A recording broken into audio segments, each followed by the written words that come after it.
Hello दोस्तों, बहुत बहुत स्वागत, अभिनंदन एक बार फिर से RDS GS गुरु में। दोस्तों, हम विजन IAS के मंथली मैगजीन पढ़ रहे हैं। इसमें सितंबर महीने का करंट पढ़ रहे हैं, करंट के साथ साथ स्टैटिक पढ़ रहे हैं और संपूर्णता से उसको तैयार करते हुए चल रहे हैं। तो सितंबर में हमने 6 पार्ट कंप्लीट कर लिए हैं। उसमें आज 7th पार्ट हम शुरू करेंगे, है ना। क्या होगा 7th पार्ट में? 7th पार्ट शुरू करेंगे तो क्या होगा 7th पार्ट में? 7th पार्ट में पढ़ेंगे इन्वायरमेंट, यानी कि पर्यावरण। ठीक है, तो चलो, चैनल पे अगर नए हैं तो इसको सब्सक्राइब कर लीजिए, शेयर करिए और थोड़ा सा चैनल को बढ़वाइए। ठीक है, बिना समय गंवाए शुरू करते हैं। ओके, चलिए। हाँ जी, तो चलो रेड ले लेते हैं। संयुक्त राष्ट्र खुला समुद्र यानी हाई सीज ट्रीटी हुई है अभी UN की। तो उसमें क्या क्या हुआ अभी देख लेते हैं। सुर्खियों में क्यों है? राष्ट्रीय क्षेत्राधिकार से परे क्षेत्रों की समुद्री जैव विविधता के संरक्षण और सतत उपयोग हेतु संधि समझौता के तहत 60वें देश का अनुसमर्थन प्राप्त होने के बाद यह लागू हो जाएगी। और यह संधि को इस संधि को खुला समुद्र संधि यानी हाई सीज ट्रीटी के नाम से भी जाना जाता है। ये थोड़ा सा इसके बारे में जानकारी होगी। है क्या? BBNJ यानी कि खुला समुद्र संधि है क्या? देख ले, सतत उपयोग हेतु संधि। तो क्या है भैया ये? उद्देश्य क्या है इसका? इसका उद्देश्य है राष्ट्रीय क्षेत्राधिकार, अनन्य आर्थिक क्षेत्र से बाहर क्षेत्रों में समुद्री जैव विविधता के संरक्षण और सतत उपयोग को सुनिश्चित करना। साथ ही यह संयुक्त राष्ट्र समुद्री कानून अभिसमय यानी UN क्लॉज, इंपॉर्टेंट है, ये बहुत इंपॉर्टेंट है, के अंतर्गत अंतर्राष्ट्रीय संधि है। क्या है? UN क्लॉज के अंतर्गत एक अंतर्राष्ट्रीय संधि है। अच्छा जी, यह अच्छा UN क्लोज के तहत यह तीसरा कार्यान्वयन समझौता है। 2 अन्य पहले भी हो चुके हैं। कौन कौन से हैं? पहला क्या है? पहला तो यह है 1994 भाग 11 कार्यान्वयन समझौता, पहला था। दूसरा कौन सा था? 1995 संयुक्त राष्ट्र मत्स्य भंडारण समझौता, ये पहले हो चुके हैं। और तीसरा जो हो गया सतत उपयोग हेतु संधि, BBNJ। ठीक है, ओके। यह समझौता एक वित्त पोषण तंत्र, संस्थागत व्यवस्थाएं भी स्थापित करता है। चलिए, इस संधि में प्रावधान किया गया है कि ये प्रावधान क्या हुआ है कि यह 60 देशों का अनुसमर्थन प्राप्त होने के उपरांत 120 दिन बाद, तुरंत लागू नहीं होगी, 120 दिन बाद होगी। 120 दिन बाद लागू होगी। कब? जब 60 देशों का अनुसमर्थन प्राप्त हो जाएगा। ये तो इसमें इंपॉर्टेंट चीज़ें हैं। अच्छा, 30 सितंबर 2025 तक इस संधि पर 145 देशों ने हस्ताक्षर कर दिए हैं और 74 देशों ने अनुसमर्थन प्रदान कर दिया है। तो इसका मतलब ये लागू हो जाएगी अब 120। अब क्या है? लागू हो जाएगी 120 दिन बाद। अनुसमर्थन 60 देशों का जैसे अनुसमर्थन हुआ उसको 120 दिन बाद लागू हो जाएगी। यही तो बोल रहा है ये। भारत ने संधि पर, देखो, भारत की स्थिति क्या है, ये इंपॉर्टेंट है। भारत ने संधि पर हस्ताक्षर तो कर दिए हैं किंतु अभी तक इसका अनुसमर्थन नहीं किया है। ये इंपॉर्टेंट, ठीक है, याद रखना। जो देश UN क्लोज के सदस्य नहीं हैं वे भी इस समझौते में शामिल हो सकते हैं, जो UN क्लोज के सदस्य नहीं है वो भी। ठीक है, अच्छा। संधि के प्रमुख स्तंभ देख लेते हैं क्या क्या है। समुद्री संरक्षित क्षेत्र यानी मेरिन मेरिन प्रोटेक्शन एरियाज। यह संधि खुले समुद्र में समुद्री संरक्षित क्षेत्रों तथा अन्य संरक्षण एवं प्रबंधन उपायों की स्थापना के लिए एक तंत्र का निर्माण करती है। समुद्री संरक्षित क्षेत्र सामान्यतः स्पष्ट रूप से परिभाषित भौगोलिक क्षेत्र होते हैं। अच्छा, समुद्री आनुवांशिक संसाधन, मेरीन जेनेटिक रिसोर्सेज बोलते हैं, MGR, मेरीन जेनेटिक रिसोर्सेज, है ना।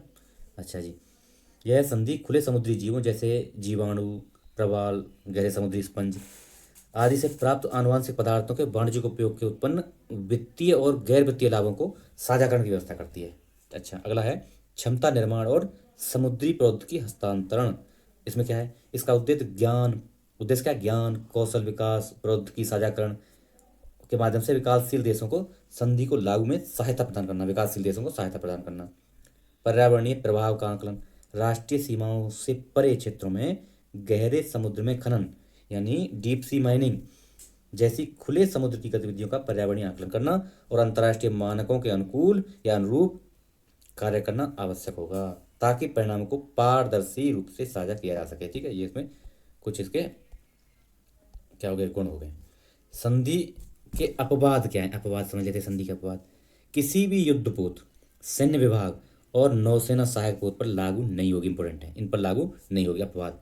यह मत्स्यन और उससे संबंधित गतिविधियों पर लागू नहीं होगी क्योंकि क्योंकि ये गतिविधियां अन्य संबंधित राष्ट्रीय कानून के तहत पहले ही विनियमित होती हैं, इसलिए मत्स्यन और संबंधित गतिविधियों पर लागू नहीं होगी, मत्स्यन पर नहीं होगी। ठीक, और युद्धपोतों, सैन्य विभागों पर ये लागू नहीं होगी।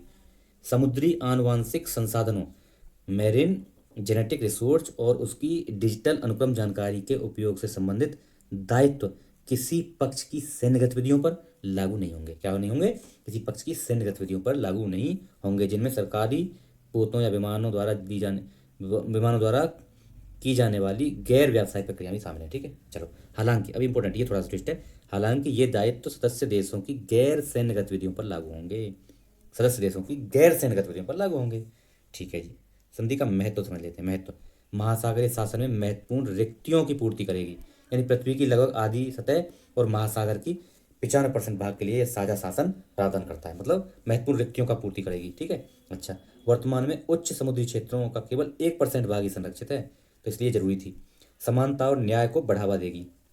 देखो, संधि का उद्देश्य अधिक न्यायपूर्ण और समतापूर्ण अंतर्राष्ट्रीय व्यवस्था स्थापित करना है। ठीक है, इस समानता को बढ़ाएगी और वैश्विक न्याय को बढ़ावा देगी। यानी इसी के अंतर्गत है, वनुआतु जैसे छोटे द्वीपीय देशों के लिए यह संधि निर्णय निर्माण प्रक्रियाओं में समावेशता की दिशा में एक महत्वपूर्ण कदम साबित हो सकता है। ठीक है, छोटे देशों के लिए। ओके।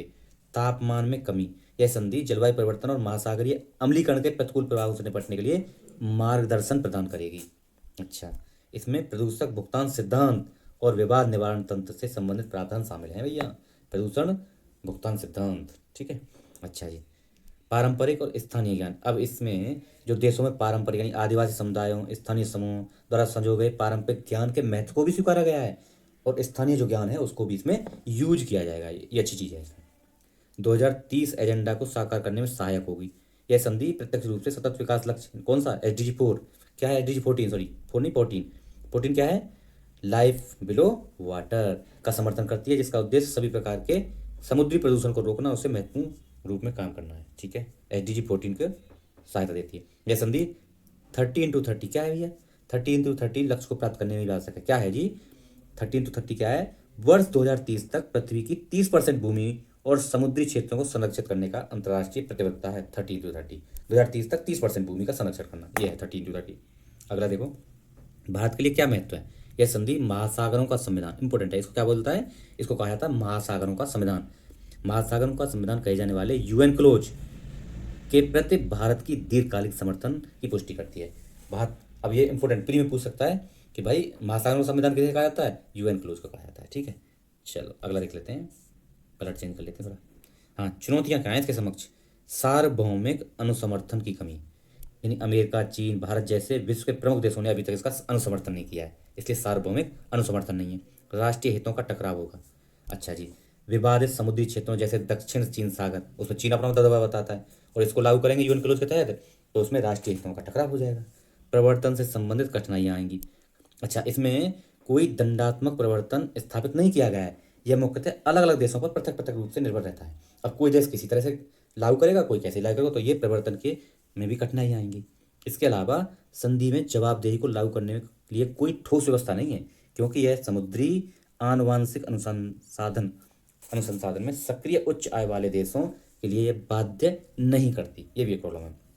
अच्छा, सीमित दायरा है भाई, सीमित दायरा और विसंगतियां। संधि में सुनिश्चित करने के लिए कोई ठोस तंत्र नहीं है कि विकसित देश अपनी प्रतिबद्धता के अनुसार प्रौद्योगिकी हस्तांतरण, क्षमता निर्माण के संबंध में निम्न और मध्यम आय वाले देशों की सहायता किस तरह करेंगे, ऐसा कोई प्रावधान किया ही नहीं है विकसित देशों के लिए। ठीक है, PPP पढ़े थे ना अभी, पोल्यूटर पेज प्रिंसिपल्स।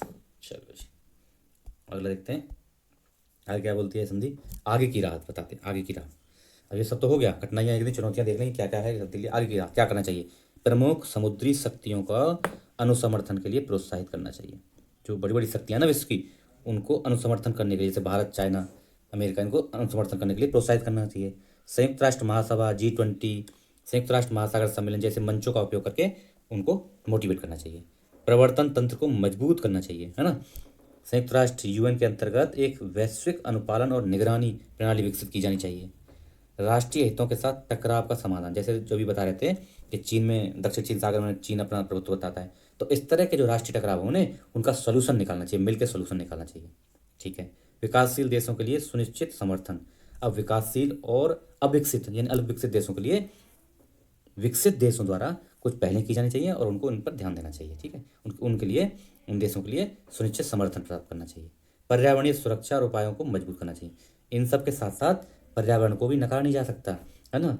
तेल रिसाव, जहाज दुर्घटनाएं, गहरे समुद्र में खनन दुर्घटनाएं, ये सब पर भी ध्यान देना चाहिए, पर्यावरण को भी ध्यान में रखना चाहिए। ठीक है जी, ये सब इंपॉर्टेंट पहलू है। अगला देखो इसी में, अब समझ लेते हैं एक बार थोड़ा सा। हाँ, इसको समझते हैं, महासागर और हवाई क्षेत्रों के लिए समुद्री समुद्री क्षेत्रों में कानून सीमाएं। अब देखो हम देखते हैं कि राष्ट्रीय हवाई क्षेत्र और अंतर्राष्ट्रीय हवाई क्षेत्र में क्या क्या चीज़ें क्या क्या है। देखो थोड़ा सा इसमें कलर चेंज कर लेता हूँ, ये बता। अब देखो ये तो हमारा हो गया आंतरिक जल, जहाँ पे हमारा ये मग्न तट शुरू होता है ना, यहाँ से जहाँ से ये स्लोप शुरू होता है, स्लोप यहाँ तक होता है हमारा आंतरिक क्षेत्र। यहाँ से कोई भी नाप गणना की जाती है। अब कैसे होगी गणना, यहाँ से 12 नॉटिकल मील जाएंगे तो ये हमारा आ जाता है प्रादेशिक समुद्र। अब प्रादेशिक समुद्र में हमारा पूर्ण अधिकार रहता है। उससे और 12 किलोमीटर आगे जाएंगे, यानी टोटल 24 किलोमीटर, तो क्या होगा, सन्निहित क्षेत्र हो जाएगा। यहाँ से यहाँ तक का ये सन्निहित क्षेत्र हो गया। ठीक है, अच्छा अब यहाँ से 200, यहीं से जहाँ मगध तट से शुरू किया 200 नॉटिकल मील, ये ना 200, एक मिनट इसको क्लियर करता हूँ, थोड़ा समझ नहीं आ रहा होगा। हाँ, अब देखो यहाँ से 200 नॉटिकल मील, यहाँ से जा रहे हैं 200 नॉटिकल मील है ना, 200 नॉटिकल मील, तो अनन्य आर्थिक क्षेत्र बोलते हैं इसको। ठीक है, यहाँ तक 200 नॉटिकल मील ये होता है। ठीक है, इसको समझने का। और उससे आगे 200 नॉटिकल मील से पूरा आगे ये सब हाई सीज होता है, इसके लिए अभी बनाई गई है ट्रीटी। ठीक है, 200 नॉटिकल माइल से आगे जाएंगे तो ये हाई सीज हो जाता है। अच्छा अगला देखो, अब देखो यूएन क्लोज के बारे में पढ़ लेते हैं, है ना, संयुक्त राष्ट्र समुद्री कानूनी, अब इसे में यूएन का क्लोज। अच्छा जी, यूएन क्लोज जिसे प्राय महासागरों का संविधान कहा जाता है, हमने पढ़ लिया। समुद्रों और महासागरों को उपयोग को नियंत्रित करने वाली एक प्राथमिक अंतर्राष्ट्रीय संधि है। ओके, इसे वर्ष 1982 में अपनाया गया। कब अपनाया गया, 1982, प्री के लिए इंपॉर्टेंट है। यूएन क्लोज को अपनाया, कब अपनाया गया, 1982 में, और 1994 में लागू हुआ। दोनों इंपॉर्टेंट चीज़ें प्री के लिए। सदस्य देश, भारत इसका सदस्य है और 171 सदस्य हैं, भारत सहित 171 सदस्य हैं इसके, अनुसमर्थन कर रखा है इन सब ने। और 20 सितंबर 2025 तक किर्गिज, अब देखो इंपॉर्टेंट ये है, अब 20 सितंबर प्री के लिए इंपॉर्टेंट है, 20 सितंबर 2025 को किर्गिस्तान ने इसका अनुसमर्थन कर दिया है। अगला है समुद्र क्षेत्र। अब देखो जो मैं बता रहा था ना, देखो थोड़ा नीचे कर लेता हूँ, ये वाला एरिया, एक मिनट इसको क्लियर करता हूँ तब आपकी समझ में आएगा। ठीक है, अब देखते हैं, पेन लेते हैं रेड, तब समझ आएगा। देखो अब देखो समुद्र क्षेत्र क्या होता है, समुद्र क्षेत्र, तो ये है समुद्र क्षेत्र ना हमारा, प्रादेशिक समुद्र आधार रेखा से 12 समुद्री मील तक, यानी यहाँ तक का हमारा समुद्र क्षेत्र 12 समुद्री नॉटिकल मील तक है, ये प्रादेशिक समुद्र क्षेत्र है हमारा। ठीक है, इसमें क्या कर सकते हैं, तटीय राज्य की हमारी पूर्ण संप्रभुता होती है, सब कुछ भी कर सकते हैं इसमें हम 12 किलोमीटर। सन्निहित क्षेत्र यानी 24 नॉटिकल मार्ग। अब देखो कहाँ से, यहाँ से लेके और यहाँ तक का एरिया, ये वाला एरिया देखो, ठीक है, समझते हैं ना, ये है हमारा सन्निहित क्षेत्र। तो इसमें क्या क्या कर सकते हैं, इसमें हम सीमा शुल्क ले सकते हैं, आवर्जन कर सकते हैं, स्वच्छता सुरक्षा के लिए प्रवर्तन अधिकार रखते हैं। ईईजेड यानी अनन्य आर्थिक क्षेत्र, ये क्या होता है, 200 समुद्री मील तक होता है, 200 समुद्री मील, कहाँ से, यहाँ से लेकर यहाँ तक का, ये रहा 200 समुद्री मील।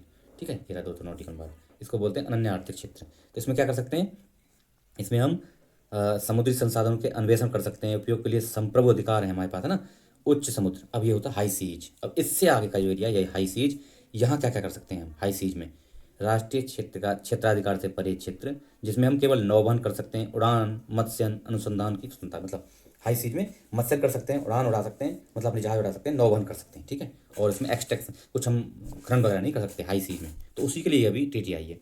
गहरे समुद्र तल पर खनन, राष्ट्रीय अधिकार क्षेत्र से परे समुद्री तल को मानव जाति की साझा विरासत माना गया है। समुद्र तल को राष्ट्रीय अधिकार से परे जो समुद्र होता है ना, उसे मानव जाति की साझा विरासत माना गया है, जिसका प्रबंधन अंतर्राष्ट्रीय समुद्र तल प्राधिकरण द्वारा किया जाता है। ठीक है, वो किसी का धरोहर नहीं है, वो मानव जाति की पूरी धरोहर है। विवाद निवारण, इस संधि के अंतर्गत अंतर्राष्ट्रीय समुद्री कानून न्यायालय, यानी कि अंतर्राष्ट्रीय समुद्री कानून न्यायाधिकरण जैसे तंत्रों की स्थापना की गई है विवाद निवारण के लिए, जो समुद्री विवादों का समाधान करते हैं। ठीक है, ये होगा हमारा आज का टॉपिक समाप्त। अब देखते हैं अगला, संधारणीय विकास यानी सस्टेनेबल डेवलपमेंट, लोगों की आवश्यकताओं के साथ विकास संतुलन, harmonise growth with people's need. क्या है, सुर्खियों क्यों आया, हाल ही में उत्तराखंड सरकार ने भागीरथी पर्यावरण संवेदनशील क्षेत्र में कौन सा है, यह है नेताला बाईपास, एक मिनट देखो अभी समझते हैं, यह है नेताला बाईपास के लिए सैद्धांतिक मंजूरी कर दिया। कहाँ, भागीरथी पर्यावरण संवेदनशील क्षेत्र में नेताला बाईपास। अब ये पूछ लेगा प्री में कि नेताला बाईपास है कहाँ, तो कहाँ है, उत्तराखंड में, ये इसको मंजूरी प्रदान की है।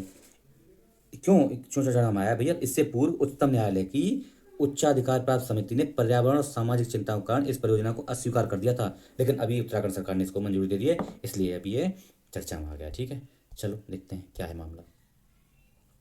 एक मिनट, चलिए जी, अन्य संबंधित तत्व समझ लेते हैं इसके बारे में क्या है। यद्यपि रक्षा मंत्रालय ने इस परियोजना को रणनीतिक रूप से महत्वपूर्ण घोषित किया है, तथापि इससे पर्यावरणीय प्रभाव को लेकर चिंताएं बनी हुई हैं। पर्यावरण प्रभाव है, अच्छा, इसलिए सुप्रीम कोर्ट ने मना किया था।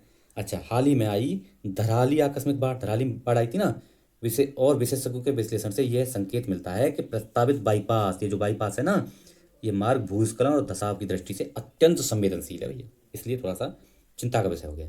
यह निर्णय राष्ट्रीय सुरक्षा, रणनीतिक परियोजनाओं, संधारणीय विकास और स्थानीय लोगों की आवश्यकताओं के बीच संभावित टकराव को उजागर करता है। टकराव हो रहा है इन सब चीज़ों के बीच में। क्या है जी ये ESZ, पर्यावरण संवेदनशील क्षेत्र, यानी environment sustainable environment sensitive zone, ESZ। इसके बारे में पढ़ते हैं। यह संरक्षित क्षेत्रों के आसपास के पारिस्थितिक रूप में महत्वपूर्ण संवेदनशील क्षेत्र होते हैं, मतलब संरक्षित क्षेत्र होते हैं ना, उनके आसपास के पारिस्थितिक रूप से महत्वपूर्ण संवेदनशील क्षेत्र होते हैं। ओके, इन्हें केंद्र सरकार द्वारा पर्यावरण संरक्षण अधिनियम 1986, इंपॉर्टेंट है, प्री में पूछा गया कई बार, कब आया पर्यावरण संरक्षण अधिनियम 1986, इसी के तहत अधिसूचित किया जाता है। किसको? ESZ को। ESZ यानी एनवायरमेंट सेंसिटिव जोन। अच्छा जी, दिशा निर्देश अनुसार गतिविधियों को 3 श्रेणियों, अच्छा, ES के दिशा निर्देशों के अनुसार गतिविधियों को 3 श्रेणियों में बांटा जाता है। कौन सा? एक, प्रतिबंधित वाणिज्यिक खनन, प्रदूषणकारी उद्योगों को स्थापना यहाँ पर नहीं की जा सकी, पूर्ण रूप से प्रतिबंध होते हैं। विनियमित, मतलब पहला होगा प्रतिबंधित, दूसरा विनियमित, वृक्षों की कटाई विनियमित होती है, कुछ काटे जा सकते हैं कुछ नहीं। होटलों और रिसोर्ट की स्थापना विनियमित की जाएगी, मतलब क्या है, कहाँ कहाँ स्थापित होंगे कहाँ नहीं, इनका विनियमन किया जाएगा। और अनुमति, कुछ चीज़ों की अनुमति होती है, जैसे स्थानीय समुदायों द्वारा की जाने वाली कृषि और बागवानी गतिविधियाँ, दुग्ध उत्पादन जो स्थानीय समुदाय करते हैं, इन सब इंपॉर्टेंट है, मोस्ट इंपॉर्टेंट है, पर प्री में पूछा सकता है ना, कि ESZ के तहत जो 3 श्रेणियाँ हैं उसमें क्या क्या है, इसमें घुमा के पूछ लेगा, इसको पढ़ लेना थोड़ा। संधारणीय विकास और लोगों की आवश्यकताओं के बीच टकराव क्यों होता है, इसको थोड़ा समझेंगे अभी। ठीक है, ये टकराव के कारण क्या है भैया, क्यों होता है इनके बीच, सस्टेनेबल डेवलपमेंट और लोगों के बीच टकराव क्यों। अच्छा, लोगों की प्राकृतिक संसाधनों पर आर्थिक निर्भरता ज़्यादा है, मतलब आजीविका निर्भरता, लोग जो है ना प्राकृतिक संसाधनों पर आज, जैसे आदिवासी, पशुचारक, छोटे किसान, वनों, नदियाँ, चारागांव, इन पर निर्भर होते हैं, तो ये अपनी आजीविका के लिए वहाँ जाएंगे और सरकार इस पर रोक लगा दे, तो ये टकराव होता है। लघु उद्योग, जैसे ईंट भट्टे, प्रदूषणकारी इकाइयों को बंद करने का आदेश आ जाएगा। वस्त्र उद्योग हैं, छोटे छोटे कपड़े उद्योग वहाँ लगे हुए हैं, उनको बंद करने का आदेश आ जाएगा, लेकिन वो तो लोकल लोग तो वहाँ काम करेंगे ना, इसलिए टकराव की स्थिति बनती है। विकास और विस्थापन, ये क्या है, विकासात्मक परियोजनाओं जैसे कि बड़े बांध, नवीकरणीय ऊर्जा परियोजना आदि में 40% से अधिक आदिवासी जनसंख्या विस्थापन की समस्या का सामना करती है, इससे भी टकराव आता है। विस्थापित होते हैं लोग, जो वहाँ के लोग, स्थानीय लोग हैं, उनको विस्थापित करना पड़ता है, तो गुस्सा हो जाते हैं। राष्ट्रीय हितों की रक्षा, इसमें क्या होगा भैया, उदाहरण के लिए पर्यावरण मंत्रालय ने 2006 के पर्यावरणीय प्रभाव आकलन यानी एनवायरमेंट इम्पैक्ट असेसमेंट की आसूचना के तहत महत्वपूर्ण परमाणु खनिजों की खनन गतिविधियों को सार्वजनिक परामर्श की रियायत दे दी है, इसमें भी टकराव आता है। साथ ही वन संरक्षण एवं संवर्धन संशोधन नियम 2025 में प्रतिपूरक वनीकरण के लिए महत्वपूर्ण खनिज क्षेत्र को भी विशेष रियायतें दी गई हैं, ये टकराव कारण हो गया। अगला देखते हैं, नीति और प्रशासन में कमियां क्या क्या हैं। कमियां, टॉप डाउन निर्माण प्रक्रिया, देखो निर्णय निर्माण प्रक्रिया टॉप डाउन है, मतलब ऊपर से आदेश आते हैं और नीचे इंप्लीमेंट होते हैं, लेकिन ये गलत चीज़ है, नीचे से लोगों को, नीचे वाले लोगों को भी शामिल किया जाना चाहिए, ये कमियां हैं। कमजोर सामाजिक सुरक्षा तंत्र, संक्रमण काल के दौरान जैसे मौसमी आधार पर मत्स्य गतिविधियाँ प्रतिबंध करना, खनन बंदी करना, इन सब पे एकदम से रोक लगा देना, ये प्रॉब्लम क्रिएट करती है। पर्यावरणीय संसाधन महंगे होते हैं। अच्छा, स्वच्छ तकनीकी तक सभी की पहुंच नहीं है, ये भी कमियां आएगी, तकनीकी तक सबकी आसान और पहुंच नहीं है। ऋण बाधाएं, लोगों को आसानी से ऋण नहीं मिलता है, उदाहरणतः प्लास्टिक प्रतिबंध के बाद, अच्छा ऋण बाधाएं, देखो क्या है, प्लास्टिक प्रतिबंध तो लगा दिया, उसके बाद प्लास्टिक पैकेजिंग को त्याग कर अन्य विकल्पों को अपनाने के लिए व्यवसायों को वित्तीय कठिनाई हुआ। जैसे अब प्लास्टिक तो हटा नहीं, बंद प्रतिबंध लगा दिया, लेकिन अब वो प्लास्टिक से कहीं जूट वगैरह पे शिफ्ट होंगे ना उद्योग, तो उनके लिए पैसा चाहिए, तो पैसे की आसान पहुंच नहीं है, ये प्रॉब्लम है। टकराव को कम करने के लिए सरकारी पहलें कुछ की गई हैं, क्या क्या है, जैसे भूमि अधिग्रहण, पुनर्वास, पुनर्स्थापना में उचित मुआवजा देना, पारदर्शिता अधिकार, ये सब 2013 में लागू हुए, ये की गई हैं। ठीक है, पर्यावरण प्रभाव आकलन, पर्यावरण संरक्षण अधिनियम 1986 के तहत पर्यावरण प्रभाव आकलन किया जाता है, सामाजिक प्रभाव का आकलन अनिवार्य किया जाता है। ठीक है, इन सब की पहलें की गई, हालांकि नाकाफ़ी हैं, उतनी सक्सेस नहीं हुई है। ठीक है जी, चलो, अनुसूचित जनजाति और अन्य परंपरागत वन निवासी वन अधिकारों की मान्यता अधिनियम 2006 इसी के लिए आया है, पहले सरकार द्वारा की गई है। प्रतिपूरक वनीकरण कोष बनाया गया 2016 में प्रतिपूरक, है ना, जहाँ मतलब इससे क्या है, प्राप्त कोष का कुछ हिस्सा सामुदायिक विकास के लिए उपयोग करना अनिवार्य है। इसी के लिए जिला खनिज प्रतिष्ठान 2015 में स्थापित किया गया। सरकारी पहल है, ये पहलों की बात कर रहे हैं हम। प्राप्त राजस्व को स्थानीय समुदायों के स्वास्थ्य, शिक्षा और कौशल विकास के लिए उपयोग किया जाता है। ठीक है, तो ये कुछ पहले नहीं। अच्छा, अब आगे की राह देख लेते हैं भैया। अब ये सब तो हो गया, अब क्या क्या किया जाना चाहिए ना इसमें अच्छे से अच्छा काम करने के लिए, आगे की राह क्या होगी। क्षेत्रीय और जलवायु विशेष योजना, क्षेत्र और जलवायु के हिसाब से, मतलब हर जगह के लिए अलग से, जैसे मान लो कोई कोस्टल एरिया तो वहाँ अलग होगा, और हिमालयी क्षेत्र तो वहाँ अलग होगा, प्लेन एरिया तो वहाँ होगा। क्षेत्रीय और जलवायु विशेष योजना, उन क्षेत्रों के हिसाब से योजनाएं बनाई जाएँ। ओके, पर्यावरणीय न्याय प्रणाली को सशक्त बनाया जाए। एनजीटी की प्रक्रिया को तेज करना, राज्य प्रदूषण नियंत्रण बोर्ड की क्षमता बढ़ाना और पर्यावरण प्रभाव आकलन को अधिक पारदर्शी बनाना, ये सब काम किए जाए। सहभागी निर्णय निर्माण, मतलब टॉप डाउन नहीं, मतलब नीचे से ऊपर, है डाउन टू टॉप अप्रोच किया जाए। लोगों को भी सहभागिता, जो वहाँ के स्थानीय लोग हैं उनको भी नीति निर्माण में सहायक बनाया जाए। हरित आजीविका कार्यक्रम, इको पर्यटन, बांस आधारित आजीविका, मैग्रोव पुनर्स्थापन, इस तरह के करके हरित आजीविका का कार्यक्रम को चलाया जाए और उनको सही व्यवस्थित किया जाए। न्याय संगत संक्रमण कोष, अब देखो खदानबंदी, हरित ऊर्जा की ओर रूपांतरण, मौसमी प्रतिबंध, इस तरह के प्रभावित श्रमिकों की सहायता के लिए एक कोष की स्थापना, राष्ट्रीय कोष की स्थापना की जाए और इनको सहायता दी जाए। ठीक है, ये सब होंगे। अलग देखते हैं टॉपिक, सार्वजनिक परामर्श और पर्यावरण प्रभाव आकलन, EIA, यानी कि इन्वायरमेंट इम्पैक्ट असेसमेंट। किसके लिए? Public consultation and environment impact assessment. सुर्खियों क्यों है? पर्यावरण, वन और जलवायु परिवर्तन मंत्रालय ने पर्यावरण प्रभाव आकलन यानी EIA 2006 के तहत परमाणु महत्व, अब देखो क्या क्या किया है इसने, परमाणु महत्वपूर्ण और रणनीतिक खनिजों से संबंधित खनन परियोजनाओं को सार्वजनिक परामर्श से रियायत दे दी है। इन सब से रियायत, पर्यावरण थोड़ा दरकिनार कर दिया है और इन सबको रियायत दे दी है, इसलिए सुर्खियों में है।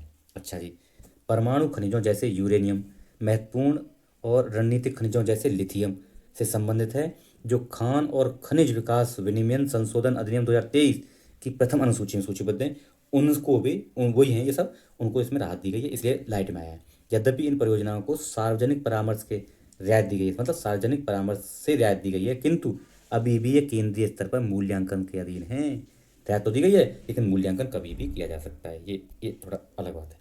इन परियोजनाओं को सार्वजनिक परामर्श से रियायत क्यों दी गई है, रियायत देने का कारण क्या, क्यों दी गई है? देखो, ऊर्जा सुरक्षा सुनिश्चित करने के लिए। देश में जनसंख्या बढ़ती जा रही है और संसाधन कम पड़ रहे हैं, तो इसलिए ऊर्जा सुरक्षित करना है, इसलिए यूरेनियम, लिथियम जैसे संसाधनों को रियायत देनी पड़ेगी, ये एक कारण है। यूरेनियम का उपयोग भारत के परमाणु ऊर्जा विकास कार्यक्रम के प्रथम चरण में किया गया। अच्छा, प्रथम चरण में यूरेनियम का यूज होता है, वहीं थोरियम और मेनजाइट समुद्री तटीय वालुम जो प्राप्त होता है उससे निकाला जाता है, का उपयोग तृतीय चरण में, मतलब यूरेनियम पहले चरण में, अब ये इंपॉर्टेंट है, यूरेनियम पहले चरण में और थोरियम और मेनजाइट तीसरे चरण में यूज होता है। रणनीतिक उपयोग, उदाहरण के लिए रक्षा क्षेत्र में दुर्लभ पृथ्वी तत्व यानी REEs बोलते हैं, रेयर अर्थ एलिमेंट्स का उपयोग निगरानी, नौवन सहायता के लिए किया जा रहा है, रडार वगैरह, सोनार वगैरह में, तो इन सब के लिए भी, राष्ट्रीय सुरक्षा के लिए भी जरूरी है, इसलिए इनको रियायत देना बहुत जरूरी था। आयात पर निर्भरता और आपूर्ति श्रृंखला में व्यवधान को सुविधा कम करना, मतलब हम इन सब चीज़ें जो रेयर अर्थ है ना, रेयर अर्थ एलिमेंट्स हैं REEs, इन पर हम आयात पर निर्भर हैं, तो आयात निर्भरता को कम करने के लिए और अपने देश का पैसा बचाने के लिए इनको थोड़ा सा सहूलियत देनी पड़ी है, हमको रियायत देनी पड़ी है कुछ सीमित क्षेत्रों में, और ये जो है कुछ सीमित क्षेत्रों में ही संकेंद्रित हैं, हर जगह मिलते भी नहीं हैं, इसलिए रियायत दी गई है। अन्य कारण क्या है रियायत देने के? अच्छा, यह निर्णय निवेश को आकर्षित करेगा, परियोजनाओं के शीघ्र क्रियान्वयन, अनुमोदन प्रक्रिया में तीव्रता और प्रतिस्पर्धा लाएगा, इसलिए इनको रियायत दी गई है। ठीक है जी, चलो अगला देखते हैं। चलो हाँ, एनवायरमेंट इम्पैक्ट असेसमेंट के सार्वजनिक परामर्श क्यों? अच्छा, सार्वजनिक परामर्श क्या है समझ लेते हैं। ठीक है, परिभाषा, संभावित पर्यावरणीय प्रभावों के प्रभावित स्थानीय लोगों तथा अन्य हितधारकों की चिंताओं को समझा और दर्ज किया जाता है इसमें। ठीक है, परियोजना की श्रेणी, यह सामान्यतः सभी श्रेणी A-B1 परियोजनाओं के लिए अनिवार्य है। अब श्रेणी बताएंगे कौन कौन श्रेणी कैसे कैसे डिवाइड होती है, आगे बात करेंगे। सार्वजनिक परामर्श दो घटक होते हैं, कौन कौन से? सार्वजनिक सुनवाई को आयोजित करना पहला घटक, सार्वजनिक परामर्श के दो घटक, पहला है सार्वजनिक सुनवाई आयोजित करना, दूसरा है लिखित प्रतिक्रियाएं प्राप्त करना, ये दो घटक होते हैं। ठीक है जी, पहला और ये दूसरा। ओके चलो, संचालन एजेंसी, इसमें क्या है? राज्य प्रदूषण नियंत्रण बोर्ड या संघ राज्य क्षेत्र प्रदूषण नियंत्रण समिति, इसकी संचालन समिति होती है। ओके, आवेदक का अनुरोध प्राप्त होने के 45 दिनों के भीतर सुनवाई की कार्रवाई संबंधित नियामक प्राधिकरण को प्रेषित करनी अनिवार्य है। 45 दिन, मतलब जैसे आवेदन प्राप्त होगा 45 दिनों के भीतर सुनवाई को संबंधित नियामक प्राधिकरण को प्रेषित करना अनिवार्य है, करना ही होगा। अच्छा, अब थोड़ा देख लेते हैं पर्यावरण प्रभाव का आकलन प्रक्रिया के चरण, क्या क्या चरण होते हैं, ये कैसे कैसे। सबसे पहले स्क्रीनिंग होती है, उसके बाद कार्यक्षेत्र का निर्धारण यानी स्कोपिंग होती है, फिर जनसुनवाई होती है और फिर मूल्यांकन होता है। ठीक है, ऐसे होती है चरण में, स्क्रीनिंग, कार्यक्षेत्र का निर्धारण, जनसुनवाई और मूल्यांकन, ऐसे होता है। अच्छा, सार्वजनिक पर्यावरण के रियायत से संबंधित चिंताएं भी हैं। कुछ चिंताएं क्या क्या है, रियायत दी गई उसमें चिंताएं क्यों, क्या क्या चिंताएं। पर्यावरणीय शासन का कमजोर होना, पर्यावरणीय शासन कमजोर होगा, इससे क्या है, पर्यावरण को दरकिनार किया जाएगा, लोग जो है उसका मिसयूज कर सकते हैं। अनुच्छेद 21 जीवन और स्वच्छता पर्यावरण का अधिकार और अनुच्छेद 48A पर्यावरण संरक्षण की भावना के विरुद्ध है ये रियायत जो है। ठीक है, परियोजना मूल्यांकन की गुणवत्ता गिरावट, स्थानीय लोग अपनी भौगोलिक उपस्थिति के बारे में अधिक जागरूक सकते हैं, इसलिए इस परियोजना के तहत गुणवत्ता में गिरावट आ सकती है। उत्तराखंड की चार धाम परियोजना के तहत 2023 में ध्वस्त हुई सिलक क्यारा सुरंग में EIA के रियायत दी गई थी, है ना, उसमें ध्वस्त करना पड़ा। अच्छा, रियायतें टकराव को उत्पन्न कर सकती हैं, ये कैसे। अच्छा, तमिलनाडु में हिंसात्मक विरोध के बाद स्टरलाइट ताम्र संयंत्र को बंद करना पड़ा, इस तरह की जो है टकराव हो सकते हैं। सहभागी शासन का ह्रास, अब इसमें क्या है, रियायत देने से जो नीतियों के निर्माण में, क्रियान्वयन में जो लोग होते हैं ना, नीचे जो वहाँ के स्थानीय लोग हैं, उनकी सहभागिता नहीं है, रियायत देने से उनको पूछा नहीं गया है, तो ये सहभागी शासन का ह्रास करता है, सहभागी शासन का बढ़ावा नहीं देता है। इससे पारदर्शिता और जवाबदेही कमजोर होती है। अंतर्राष्ट्रीय प्रतिबद्धताओं का संभावित उल्लंघन, रियायत का यह निर्णय रियो घोषणा 1992 और आरहूस कन्वेंशन का 1998 सिद्धांतों की भावनाओं के विपरीत है। 1998 का आरहूस कन्वेंशन पर्यावरण से जुड़ी जानकारियों तक पहुंच, निर्णय निर्माण और सार्वजनिक भागीदारी, पर्यावरणीय मामलों को न्याय तक पहुंच से संबंधित है आरहूस। अब ये पूछ लेगा, इंपॉर्टेंट है, आरहूस कन्वेंशन किससे संबंधित है, तो पर्यावरण से संबंधित है। ओके जी, चलो। EIA एनवायरमेंट इम्पैक्ट असेसमेंट का आकलन कैसे है, इसकी उत्पत्ति कब हुई, EIA है क्या, इसके बारे में समझते हैं। 1970 के दशक अंत में नदी घाटी परियोजना के प्रभाव के आकलन के लिए इसकी उत्पत्ति होती है। ओके, 1994 में पर्यावरण संरक्षण अधिनियम 1986 के तहत EIA अधिसूचना जारी की। 1994 में, मतलब 70 के दशक में इसकी शुरुआत होती है, लेकिन अधिसूचना कब आती है, 1994 में। बाद में इसे 2006 की EIA सूचना द्वारा प्रतिस्थापित कर दिया, मतलब अभी जो चल रहा है 2006 वाला चल रहा है। ठीक है, ओके, ये ध्यान रखना। उद्देश्य क्या है, या किसी प्रस्तावित परियोजना विकास गतिविधि के पर्यावरणीय प्रभावों का मूल्यांकन करता है। ओके, अब देखो परियोजना का जो पर्यावरण जो परियोजना का वर्गीकरण बता रहा था ना, वो 3 तरह से वर्गीकरण होता है, सॉरी 2 तरह से होता है, 3 मान लो 2 मान लो, मतलब B1 और B2, B को 2 पार्ट में कर देते हैं, पहले A और B में होगा, और B को 2 पार्ट कर देते हैं, B1 और B2। कैसे हैं देख लेते हैं।